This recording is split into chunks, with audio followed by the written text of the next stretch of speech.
만나서 반갑습니다. 우리 오선과 함께 인사 나누겠습니다. 잘 오셨습니다. 사랑합니다. 축복합니다. 오늘 하찮고 아름다운 날 주님이 기뻐하시고 또 우리가 함께 기뻐할 수 있기를 주님의 이름으로 축복합니다. 내 안에 이스마엘을 쫓아내라 라는 말씀의 제목으로 함께 은혜를 나누고자 합니다. 요즘 저희 집에서 저희가 아이들에게 계속 되풀이하면서 하는 잔소리가 있습니다. 뭐냐면 좀 씻어라예요. 정리 좀 해라. 숙제해야지 라고 하는 거예요. 여러분도 아이들을 키우시면서 공감하셨을 멘트라고 생각합니다. 근데 계속 반복해도 이 약속이 잘 지켜지지 않아요. 선생님과의 약속이지만 또 부모님과의 약속이잖아요. 이것은 이렇게 하고 이렇게 생활하고 이렇게 과제를 해야 된다라고 하는 기본적이고 아주 당연한 약속들입니다. 그래서 약속을 할 때는 정말 지키겠다라고 굳건하게 말을 하는데 또 그 약속이 잘 지켜지지 않아요. 부모 측에서는 기운만 빠집니다. 그런데요, 반면 자기들의 요구와 약속은 잊어버릴까요? 안 잊어버릴까요? 아주 정확하게 기억합니다. 용돈을 언제 얼마를 올려주기로 했고 내가 게임할 수 있는 시간을 확보하는 거, 부모님께 요구하고 부모님과 약속한 것들은요 잊어버리잖아요. 그러면서 저는요 저의 자식 되었을 때를 한번 생각해 보았어요. 부모님 슬하에 자식 되었을 때 나는 약속을 잘 지켰는가?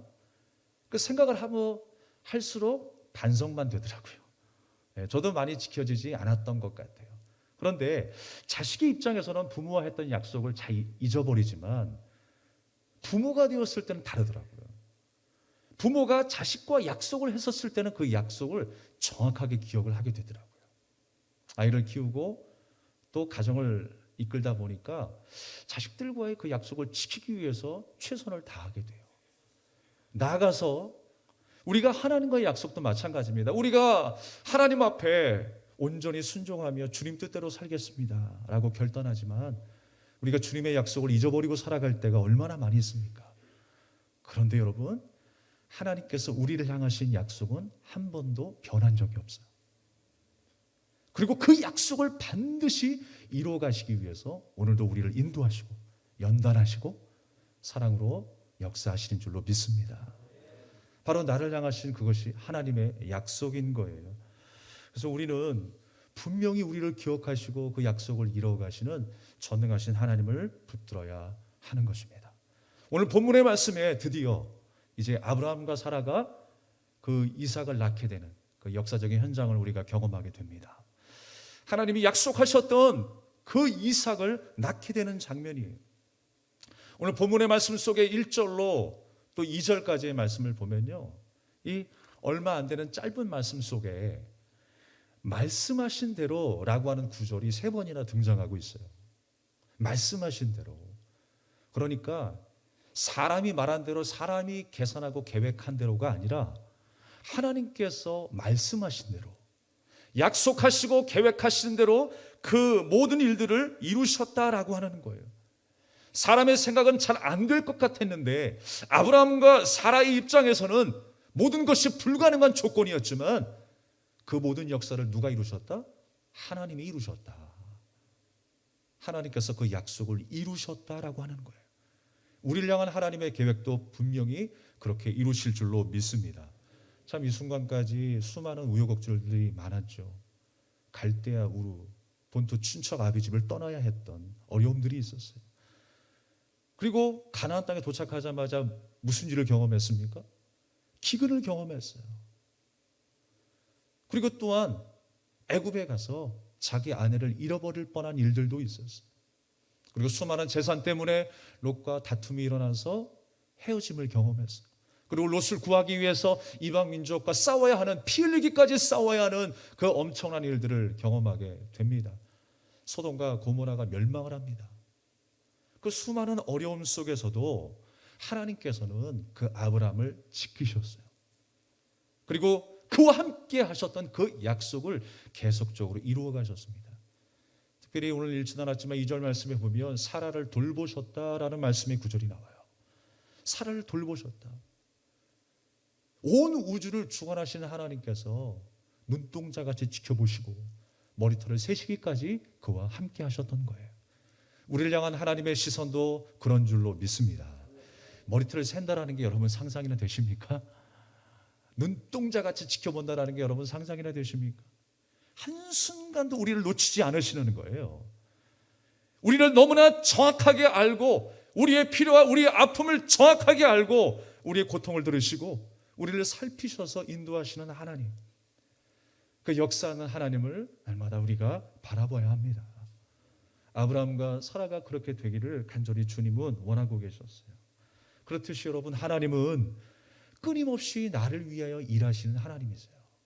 함께 따라하겠습니다. 하나님은 끊임없이 나를 위해 일하시는 분이다. 믿으십니까? 하나님은 나를 위해서 끊임없이 일하시는 분이세요. 홍해를 가르시고요, 물이 없던 광야 가운데 반석에서 물이 나게 하셨어요. 양식이 없을 때 만나와 메추라기를 주셨어요. 갈 바를 알지 못하고 방향을 알지 못하는 이스라엘에게 불기둥과 구름기둥으로 인도하셨어요. 그 사막 한가운데서 따뜻하게 또 시원하게 지내게 하신 것, 하나님의 보호하심인 줄로 믿습니다.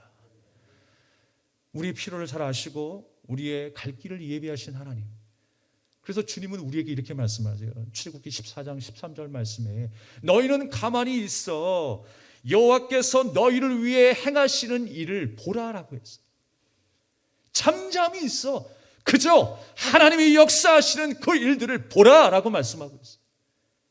그 모든 일들은 하나님이 행하시니 우리는 잠잠히 순종하며 따라가면 되는 것입니다. 내가 뭔가를 하려고 하는 그 순간에 하나님을 떠나서 내 열심이 작동하는 그 순간에 여러분, 그 열심은 무엇으로 바뀌기 쉽냐면 교만함으로 빠지기가 쉽습니다. 주를 위한 충성이 아니라, 주를 위한 애통하는 심령이 아니라, 열심이 아니라 하나님을 떠난 나의 열심과 나의 자랑과 나의 의가 드러나는 일들이라면 그 열심은 오히려 교만함으로 빠진다라는 거예요. 우리가 절대로 교만하지 말고 겸손히 주님을 따를 수 있기를 바라겠습니다. 그래서 우리는요, 하나님의 뜻이 이루어질 때까지 기다려야 하는 거예요. 하나님께서 일하고 계시기 때문에 그 종착지까지 우리는 믿음으로 따라가야 한다는 것입니다. 우리가 따라갈 때 얼마나 힘이 들고 어렵습니까? 막연한 것 같아요. 그러나 오늘 말씀 속에서도 2절에 말씀하신 시기가 되어 라는 말씀이 있어요. 사라가 임신하고 하나님이 말씀하신 시기가 되어 노년의 아브라함에게 아들을 낳으니, 말씀하신 시기가 되었다는 건 뭐예요? 분명하고 정확한 때가 되었다는 거예요. 하나님 편에서는요, 분명하고 정확한 때가 있어요. 우리는 알지 못하지만 그 분명하고 정확한 때가 있으니까 우리는 기다려야 한다는 거예요. 여러분, 기다리시기 바랍니다. 우리가 기다리는 믿음을 갖게 되면요, 우리 눈이 넓어져요. 그리고 나보다 낮게 여기는 그 마음을 갖게 됩니다. 그런데요, 우리가 기다리지 못하면 상대방의 말도 들리질 않아요. 포용할 수 있는 마음이 없어요. 그리고 나만 알지 그 이웃도 바라보지 못할 뿐더러 그 이웃과 함께 관련된 그 모든 것들을 우리가 알 수가 없어요. 하나님과 나와의 관계도 마찬가지 아니겠습니까? 우리가 하나님의 뜻을, 하나님의 말씀을 기다리지 못한다면, 그 믿음을 우리가 갖지 못한다면 우리는요, 하나님의 마음, 하나님의 비전도 모르고 살아가요. 듣지 않으려고 해요. 그리고 하나님의 원대한 계획이 무엇인지, 나를 향한 이 삶의 연속에 이 시간들이 의미하는 바가 무엇인지를 우리가 깨닫지 못하며 하루하루 메마른 심령 가운데 살게 되는 거예요. 여러분, 잘 들으시기 바랍니다. 잘 기다리시길 바랍니다. 그로 인하여 하나님께서 우리에게 뜻하신 그 원대한 계획이 보여지고 경험되어질 수 있기를 주님의 이름으로 축복합니다. 아브라함은 정말 질리도록 기다렸을 거예요. 하나님이 분명히 약속하시긴 약속하셨는데 무려 25년 이상이나 여러분 기다렸다는 게 말이 됩니까? 상상이나 되십니까? 아들을 주시겠다라고 말씀하시고 복의 근원으로 삼아주시고 주님께서 그 자손이 번성하게 하시겠다라고 약속하셨는데 지금 보여주는 게 아무것도 없거든요. 왜 고난과 연단의 연속 속에 내가 살아가야 하는가? 절망할 수 있어요. 그럼에도 불구하고 하나님께서는 아브라함을요, 의의 자녀로 인도하시기 위해서 그를 계속적으로 도우십니다. 사람을 통해서 도우시고 민족을 통해서 도우시고 환경적인 많은 요소를 통해서 아브라함과 사라가 거룩한 하나님의 자녀로 살아낼 수 있게 하시는 거예요. 그것이 바로 나를 향한 하나님의 거룩한 뜻인 줄로 믿습니다. 그래서 25년 동안 기다리게 하신 하나님의 목적이 뭐였을까요? 왜 그토록 오랫동안 지루하게 기다리게 하셨을까요? 하나님의 말씀이 없으니까 아브라함이 했던 행위가 뭐였습니까? 자기 뜻대로 자기 생각으로 인간의 수단을 다 동원해가지고 사라의 말도 듣고 하갈이라는 그 몸종을 통해서 누구를 낳았어요? 이스마엘을 낳았어요. 성경에서 이스마엘을 낳았다라고 하는 의미를 여러분 잘 생각하셔야 됩니다. 이스마엘을 낳았다라고 하는 의미는 어떤 뜻이냐면 인간의 모든 수단을 동원하여서 내가 모든 일들을 지금 해나가고 있다는 뜻이에요. 그랬을 때 여러분 어떤 일이 벌어집니까? 하나님께서 그거 아니라고 말씀하시는 거예요. 내가 생각할 때는 이 이스마엘이 나의 상속자가 되고 복의 자손이 된다라고 생각했는데 하나님이 보시기에는 뭐라고 말씀하십니까? 그거 아니다 얘야. 내 몸에서 날짜가 너의 상속자야. 구원받은 백성이 될 거야. 내가 축복하는 자녀가 될 거야 라고 주님은 말씀하고 있는 거예요. 자, 여러분, 그래서 25년 동안 기다리게 하신 이유가 뭐예요? 100세가 돼서야 이 이삭을 낳았잖아요. 왜 100세가 될 때까지 하나님이 기다리셨나요? 내가 아무것도 할 수 없는 그때가 될 때, 바로 그때. 내가 인간의 모든 수단을 동원하여 뭔가를 해보려고 했던 그때를 지나서 이제 내가 할 수 있는 것이 아무것도 없다라고 생각하던 그때에, 아브라함이 100세가 되고 사라가 80이 되던 그때에 주님은 비로소 이삭을 주시는 거예요. 그렇다고 여러분, 우리가 응답받기 위해서 이런 오랜 시간을 기다려야 할까요? 그 의미가 뭘까요, 여러분? 반드시 오랜 시간이 지나야 한다는 건 아니에요. 우리가 하나님 앞에 나의 주권을 내려놓고 하나님의 주권을 인정하는 그때에 하나님이 역사하신다는 거예요. 그 시간이 10년이 됐든 1년이 됐든 하나님은 여러분들을 지금 기다리고 계시는 거예요. 우리가 하나님 앞에 전폭적으로 순종하고 우리의 마음과 우리의 삶과 중심을 드리게 될 때에 하나님의 역사하실 그때를 주님은 기다리고 계시는 거예요. 오늘 이 예배 가운데도 그 역사가 일어나게 될 줄로 믿습니다. 집으로 돌아가는 중에도 그 역사가 일어날 줄로 믿습니다. 여러분의 가정과 현장과 일터의 속에서 하나님의 그러한 역사가 일어나게 될 줄로 믿습니다. 우리의 주권을 하나님 앞에 맡겨야 되는 거예요. 우리의 중심을 맡기지 아니하면 우리는 하나님을 떠난 열심으로 살아가게 되는 겁니다. 내가 열심으로 사는 것처럼 보여요. 저 사람이 성실하게 보이는 것처럼 보여요. 그러나 그 중심에 하나님이 없다면, 하나님을 향한 우선순위가 없고 내 생명과 같은 그 말씀이 내게 들리지 않는다면 그 열심은 나의 교만함으로 발전하게 되는 것입니다. 오늘 말씀에도 보면 하나님의 그 뜻 가운데 이제 이삭을 낳게 되었어요. 근데 그 이후라도 좀 편안했으면 좋겠는데 그 집안에 편안함이 없어요. 이삭과 이스마엘이 갈등했다라고 하는 그 본문의 말씀이 나옵니다. 그런데 여러분, 이 싸움이라는 게, 갈등이라는 게 어느 정도 수준이 맞아야 좀 싸울 수 있는 거 아니겠어요? 그런데 지금 이스마엘은 한 고등학생 수준의 나이가 되었어요. 그리고 이삭은 이제 막 나가지고 애기 어린이집에 갈 나이라고요. 그런데 이스마엘이 지금 이삭을 어떻게 대했다고 그랬습니까? 9절 말씀에 보니까 사라가 본즉 아브라함의 아들 애굽 여인 하갈의 아들이 이삭을 놀리는지라 그랬어요. 말도 안 되는 상황이에요. 고등학생이 지금 유치원 다니는 애들을 지금 괴롭히고 있는 상황이라고요. 그렇게 당하고 있는 것 같아요. 그렇게 꿀리는 것 같아요. 그러니까 말이 안 되는 상황이라고 하는 것입니다. 지금 하나님께서 왜 이런 상황들을 허락하실까요? 다 거기에도 뜻이 있어요. 다 의미가 있다라고 하는 것입니다. 사실 여러분, 지금 아브라함에게 이 이삭이라고 하는 존재는 너무나 귀한 존재 아니겠습니까? 너무나 귀한 아들이에요. 생명과 같이 여겨질 그 아들입니다. 그런데 하나님께서 이스마엘을 통해서 또 이삭을 통해서 그 가정에 깨닫게 하시는 바가 있어요. 하나님이요, 이스마엘이라고 하는 그 이름을 주심도 사실 하갈아 너 이스라엘의 그 이름의 뜻이 고통을 들으신 하나님이다라고 하는 거 너 들어라 라고 하는 의미도 있겠지만, 사실 여러분 나중에 하갈 보고 하나님이 뭐라고 하세요? 다시 돌아가라라고 말씀하시죠. 아브라함에게 돌아가라라고 말씀하세요. 그러면서 그때 이스마엘을 낳았을 때 그 이름을 누가 지어줘요? 아브라함이 지어줘요. 누구에게 들었겠어요? 하갈에게 들었겠죠. 하갈은 누구에게 들었겠어요? 하나님으로부터 들었겠죠. 그러니까 결론적으로는 뭐예요? 이 이야기를 아브라함이 듣기를 원하시는 거예요. 사라가 듣기를 원하시는 거예요. 아브라함이 누구를 대표하는 것입니까? 성경 속에서 아브라함과 사라, 이사, 또 그 밑에 야곱, 이 모든 자손들은요 하나님의 자손들을 대표하는 사람들이에요. 그래서 하나님께서 하나님의 자손, 주님의 백성들을 어떻게 구원하시고 어떻게 인도하시는가를 우리에게 보여주고 있는 거예요.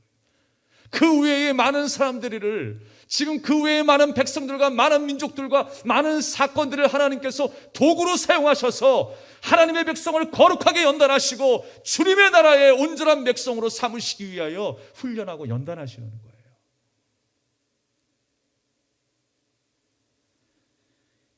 지금 이스마엘이요 이삭을 계속 괴롭히고 있습니다. 그랬을 때 이 사라가 화가 나요. 어렵게 낳은 아들인데, 여러분 상상해 보세요. 어렵게 낳은 아들인데 그 아들이 괴롭힘을 당하고 있어요. 그것도 종의 자식이 말이야. 그러니까 화가 나가지고 아브라함에게 막 이야기합니다. 당장 저 여종과 아들을 내쫓으라고 이야기합니다. 그랬을 때 아브라함도 근심이 되겠죠. 자기 자식인데. 그때 하나님께서 나타나셔서 아브라함에게 말씀하십니다. 하나님께서 아브라함에게 뭐라고 말씀하세요? 사라의 말을 들으라라고 하세요. 어머나, 사라의 말이 하나님의 뜻이었어요. 그 이스마엘을 내쫓으라라고 하나님께서 말씀하시는 거예요. 여러분, 우리 인생 가운데도 마찬가지입니다. 나를 괴롭혔던 수많은 이스마엘이 있었을 거예요. 어떤 특정한 한 사람과 한 민족을 생각하시면 안 되고요. 하나님의 말씀에 순종하며 살려고 할 때에 나를 대적하고 나를 힘들게 하고 나를 그 믿음에서 멀어지게 하는 그 수많은 이스마엘이 우리의 인생 가운데 존재해요. 우리는 내 안에서 그 이스마엘을 쫓아내야 한다는 거예요. 그게 하나님의 뜻이래요.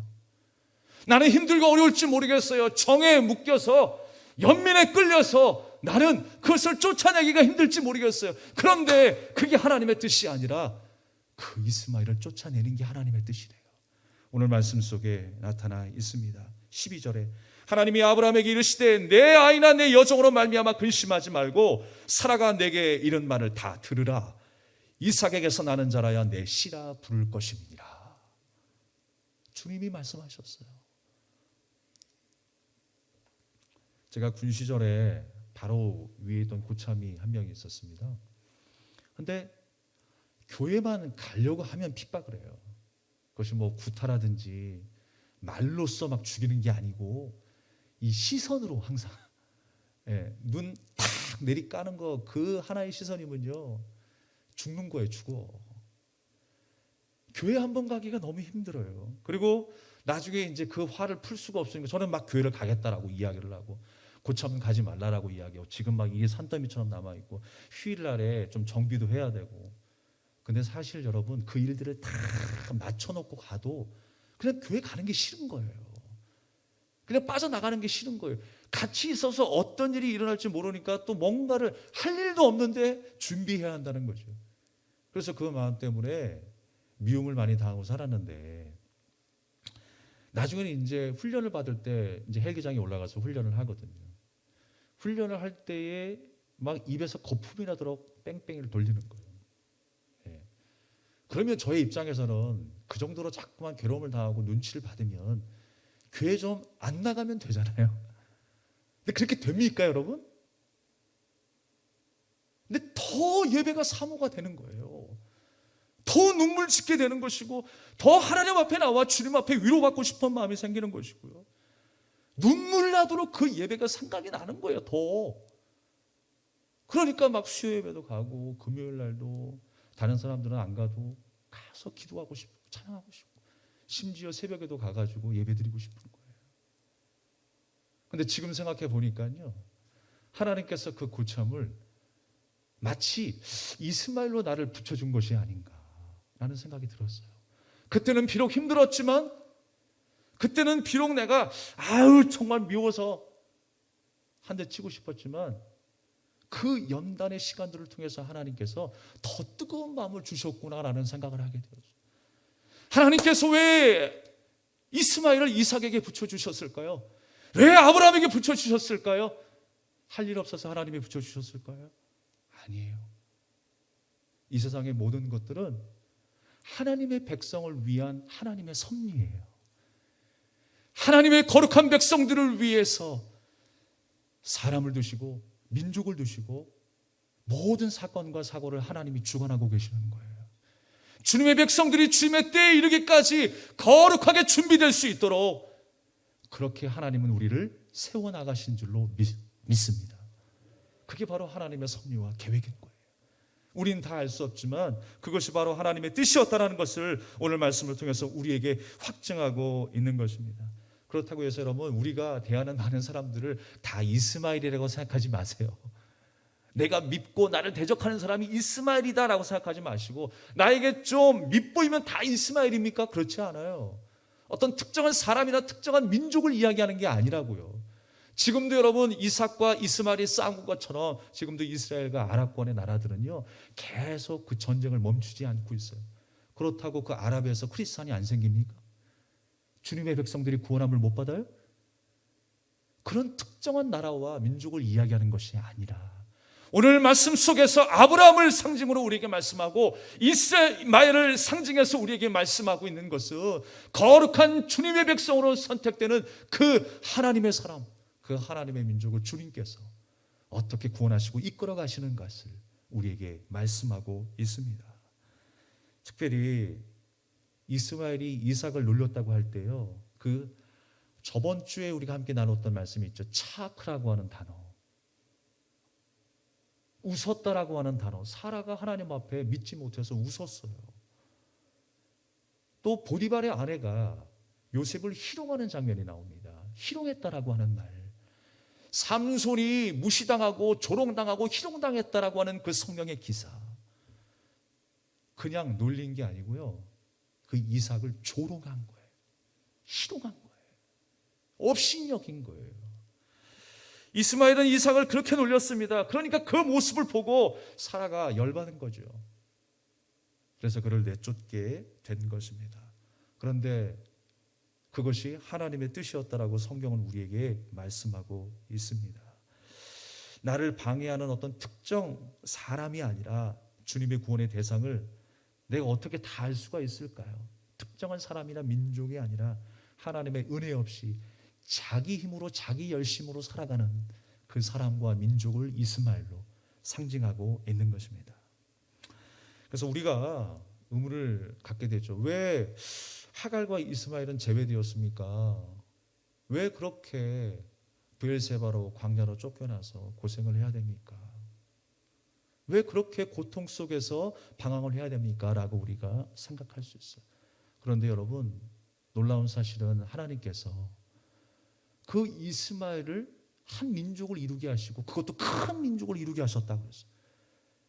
그리고 오늘 말씀 속에 뭐라고 이야기합니까? 20절의 말씀에 보면 하나님이 그 아이와 함께 계심에 그가 장성하여 광야에서 거주하며 활 쏘는 자가 되었더라 그랬어요.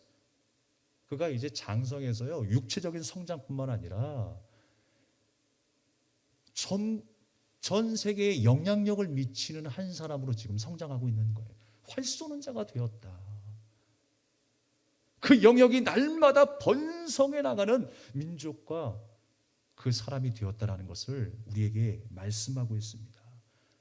활 쏘는 자가 된 것처럼 큰 민족을 이루는 한 사람이 된 것처럼 하나님께서 그를 그렇게 만드셨어요. 그런데 여러분, 잘 들으시기 바랍니다. 우리가 세상을 봐도 그래요.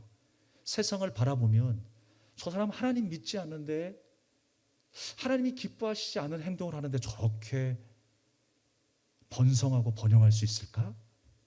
잘 먹고 잘 살 수 있을까? 우리는 답답하죠. 교회 안에서도 마찬가지예요. 저 사람 기도하지 않고 하나님 말씀에 불순종하고 남의 마음을 아프게 하고 주님 앞에 헌신하지 않는데도 불구하고 하나님께서 저렇게 저리 잘 살게 만드시네?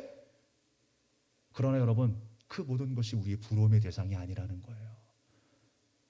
지금 아브라함에 비해서, 이삭에 비해서 이스마엘을 큰 민족을 이루게 하셨다라고 하니까 부러워할 여러분 내용이라고 생각하지만 아니에요.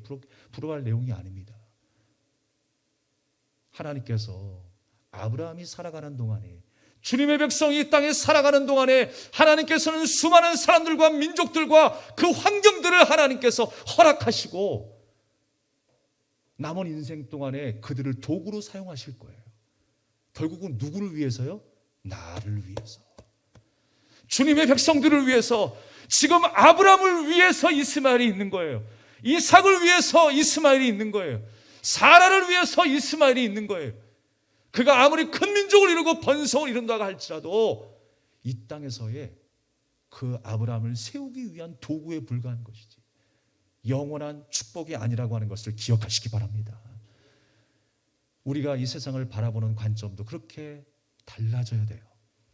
세상 많은 사람들이 호의호식하면서 잘 산다고 할 때 어떻게 저렇게 하나님을 알지 못하고 믿지 않은데도 잘 살게 될까라고 답답해하지 마시고, 하나님은 하나님의 때까지 우리를 연단하셔서 세우기 위하여 그들을 두시는 것이지 그들을 축복해서 그렇게 번성한 게 아니라는 것을 기억해야 할 줄로 믿습니다. 오랜 시간 동안 우리를 주님의 자녀로 성숙하게 만들기 위해서 그들이 필요했던 거예요. 아브라함을 연단하시고 이삭을 연단하셔서 하나님의 거룩한 백성으로 세우시기 위해서 이스마엘이 필요하고 하갈이 필요했던 것이지 그들이 하나님의 축복을 받아서 그렇게 잘된 게 아니라고 하는 것입니다. 우리의 진정한 축복은 무엇입니까? 하나님이 우리와 함께 하실 때예요. 주님께서 나를 주님의 자녀 삼아 주셨다라고 하는 그 한 가지 사실이 우리에게 엄청난 축복이 되는 줄로 믿습니다. 그래서 갈라디아서 4장 29절에서 30절의 말씀은 그때 육신을 따라 난 사람이 성령을 따라 난 사람을 박해한 것 같이 지금도 그러하다. 여종의 아들은 절대로 자유 있는 본초의 아들과 더불어 유업을 받지 못할 것이다 라고 말씀하고 있습니다. 하나님은 아브라함이 이 하갈 모자를 쫓아내기를 원하셨던 거예요. 마찬가지로 내 안에 있는 이스마엘도 날마다 주님이 쫓아내기를 원하세요. 내 안에 있는 그 이스마엘이 뭡니까? 이스마엘이 어떻게 나왔다고요? 아브라함이 인간적인 모든 수단을 다 동원해서 탄생하게 된 그 하나가 이스마엘이에요. 내 안에 있는 모든 인간적인 동원의 수단들, 내 계획과 내 계산들, 그 모든 것들을 쫓아내기를 주님은 원하고 계시는 거예요. 하나님의 자녀는 오직 하나님의 은혜로 살기를 원하세요. 주님이 말씀하시는 그 말씀에 순종하며 받아먹고 살아가는 주님의 자녀로 살기를 원하시는 거예요. 여러분, 주님의 그 은혜의 손길을 놓지 마시기를 바랍니다. 세상의 성공 방식을 따라 살아가는, 자기 수단과 자기 힘으로 살아가는 많은 사람들이 있을 것입니다. 그런데 우리가 그리스도인으로 살아가면, 하나님의 말씀에 순종하며 살아가면 반드시 그들과 함께 부딪힐 수밖에 없어요. 우리가 거룩한 길로 걸어가는데, 하나님의 길을 따라가는데 어떻게 안 부딪힐 수가 있겠습니까? 부딪히게 된다는 것이죠. 그러나 여러분, 주님께서 누구의 손을 들어주실까요? 주님은 반드시 우리의 손을 들어주실 것입니다. 나는 싸움이 안 되는 이삭과 같은 모습이지만 세상은 마치 고등학생 같은 그 이스마엘처럼 강력하고 화려하고 힘이 있는 것처럼 보이지만 하나님은 누구의 편을 들어주시는 거예요? 이삭의 편을 들어주시는 거예요. 하나님은 나의 편을 들어주실 줄로 믿습니다. 여러분, 성경 속에서 그 많은 기사들 중에 그런 모습들이 많이 나와 있잖아요. 왜 하나님께서 골리앗 앞에 다윗을 붙이세요? 말이 되는 싸움입니까 이게? 말이 안 되잖아요. 아이 같고 갑옷조차도 입을 수 없는, 검조차 무거워서 들을 수 없는 그 다윗이 골리앗과 싸우게 하시는 이유가 뭐예요? 사람이 싸우는 게 아니라 인간의 방법을 동원하는 것이 아니라 하나님이 싸우시겠다라는 거예요. 주님이 우리 인생 가운데 막막한 모든 문제라도 싸우시며 승리케 하실 줄로 믿습니다. 그래서 고린도후서 12장 9절 하반절 말씀에 사도 바울은 이렇게 이야기합니다. 나의 약한 것을 자랑하노라 그랬습니다. 나의 여러 약한 것들에 대하여 자랑하리니 이는 그리스도의 능력이 내게 머물게 하려 함이라. 주님의 능력이 내게 머물기 위해서는 내가 약해져야 하는 거예요. 내가 주님 앞에 겸손히 가난한 심령이 되고 애통하는 심령이 될 때에 주님께서 나의 약함을 강하게 하실 줄로 믿습니다. 약한 나로 강하게, 가난한 자 부하게, 눈먼 자 볼 수 있게 주 내게 행하셨네. 할렐루야. 여러분, 약하다고 좌절하지 마시기 바랍니다. 주님이 강하시기에 나도 강할 수 있는 거예요. 우리가 주가 일하시네라고 하는 찬양을 많이 부르잖아요. 근데 그 찬양을 진짜 불렀던, 그래서 음반으로 냈던 한 형제가 있습니다. 김브라이언이라고 하는 형제가 있어요. 그가 주가 일하시네라고 하는 이 음반을 내면서 많은 사람들에게 도전을 주었고 또 많은 사람들 앞에서 찬양을 부르며 신앙의 고백을 했어요. 그런데 그 이후에 몇 년 뒤에 엄청나게 힘든 일이 있었더라고요. 이야기를 해요. 그야말로 그가 고백하기를 가사 그대로 되었대요. 가사 그대로. 날이 저물어 가듯이 저물어 가는 인생 가운데 자기가 걷는 것 같았대요. 빈들에서 걷는 것처럼 아무것도 없는, 다 빼앗긴 것 같은 자기 인생과 같았다라고 하는 거예요. 마치 욥에게 고난을 주셨던 것처럼 다 하나님께서 걷어가시는 것 같았어요. 어느 순간에 또 허리가 아파오기 시작합니다. 허리가 아프니까 한쪽 다리가 마비가 돼가지고 근 1년 동안에 다 잃어버리게 되었어요. 사역도 다 내려놓게 되었고요. 가정도 어렵게 됐고요. 또 재정도 다 잃어버리게 되었고, 그야말로 하나님 앞에서 욥처럼 전부를 잃어버리게 되었어요. 내 삶을 드리고 하나님 앞에 충성하겠습니다라고 하는 그 믿음의 고백이 무색하게 이제 하나님을 원망하게 되었어요. 그 찬양 사역자가 세상에 하나님을 떠나게 되었다라는 거예요. 그래서 나 이제 하나님 일 안 하겠습니다.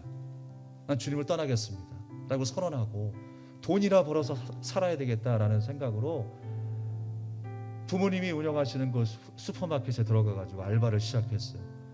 그리고 더 욕심이 생겨가지고 내가 한국으로 가가지고 학생들에게 영어를 가르치면서 돈을 벌어야 되겠다.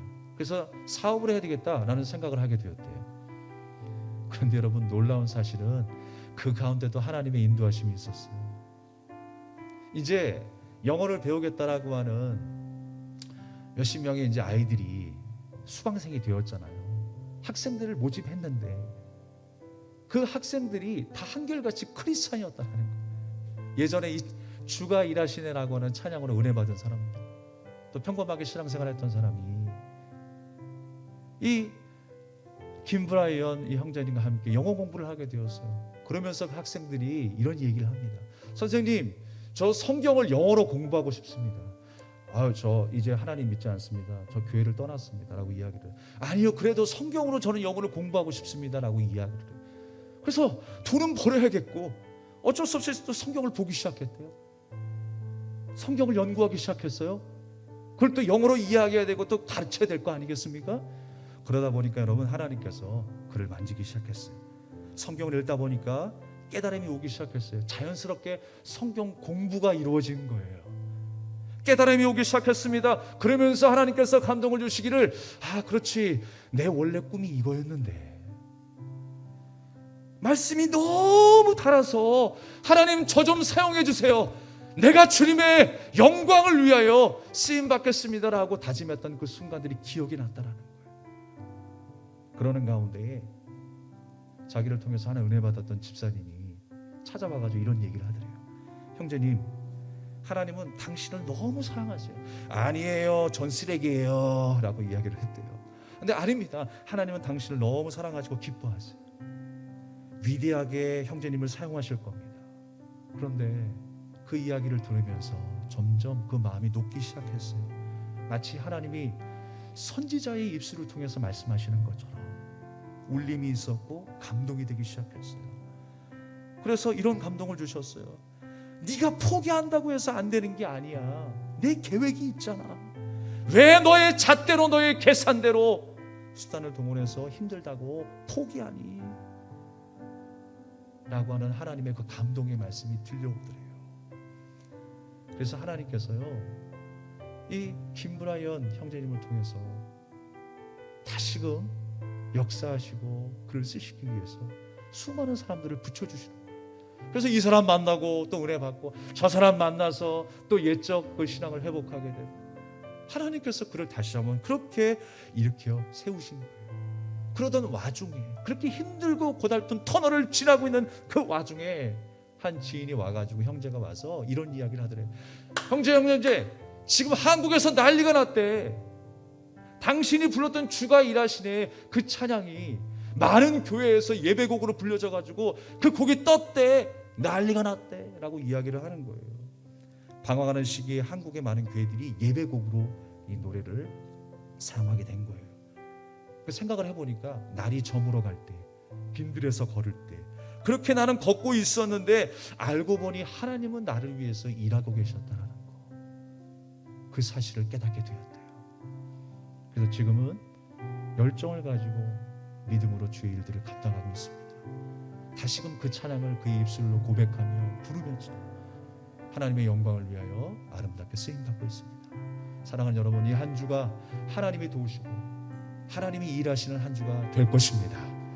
두려움 속에서, 좌절 속에서 우리가 우리의 모든 힘과 능력을 동원해서 살아가는 것이 아니라, 내 안에 그런 마음이 있다면 내 안에서 쫓아내고 정말 하나님께서 이루시는 그 일들을 따라갈 수 있는 저와 여러분의 삶이 되기를 주님의 이름으로 축복합니다. 우리 찬양을 들으며 함께 기도하겠습니다.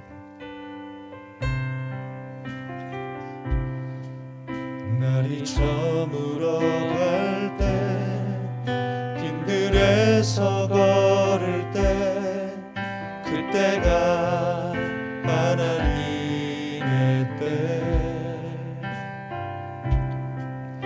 내 힘으로 안 될 때, 빈손으로 걸을 때, 내가 고백해 여호와 이래. 우리 모인 이곳에 주님 함께 계시네. 누리네 아버지 은혜. 적은 떡과 물고기 내 모든 걸 드릴 때, 모두 고백해 여호와 이래. 주가 일하시네, 주가 일하시네. 주께 아끼지 않는 자에게 주가 일하시네, 주가 일하시네. 신뢰하고 걷는 자에게. 다시 한번 찬양하겠습니다. 날이 저물어 갈 때, 빈들에서 걸을 때, 그때가 하나님의 때.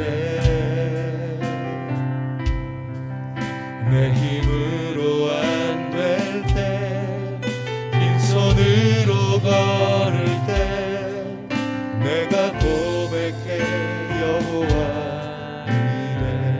우리 모인 이곳에, 우리 모인 이곳에 주님 함께 계시네. 누리네 아버지 은혜. 적은 떡과 물고기 내 모든 걸 드릴 때, 모두 고백해 여호와 이래. 주가 일하시네,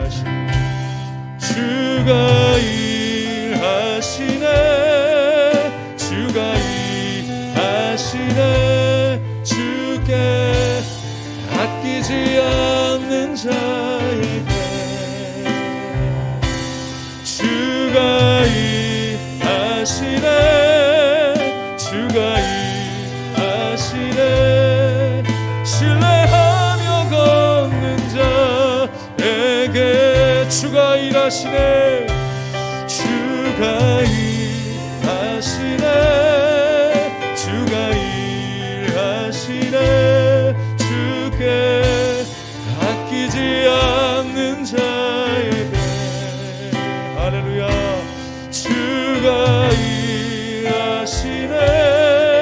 주가 일하시네. 신뢰하며 걷는 자. 우리 마지막으로 다시 한번 우리가 믿음으로 고백합시다. 주가 일하시네. 주가 일하시네. 주께 아끼지 않는 자에게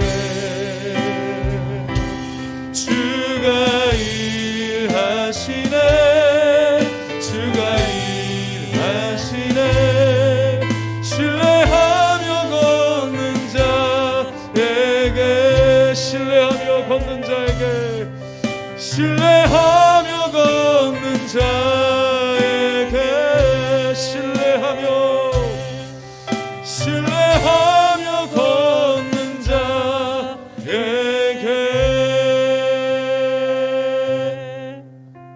우리 함께 기도합시다. 우리 인생이 날이 저무는 것 같은 빈들에서 걷는 것 같은 인생입니까? 막연하게 보이고 아무것도 할 수 없는 지경이라 할지라도 하나님은 여전히 나를 바라보고 계십니다. 나를 위해 일하고 계십니다. 사람을 통해서, 환경을 통해서, 모든 일들을 통해서 주님은 우리를 그렇게 연단하고 계세요. 우리가 원하는 것이 이루어지고 있지 않는다 할지라도 하나님은 우리를 복주시기 위해서 우리를 훈련하시고 인도하신다는 사실이에요. 끝까지 인내하면서 하나님을 따라가기를 바랍니다.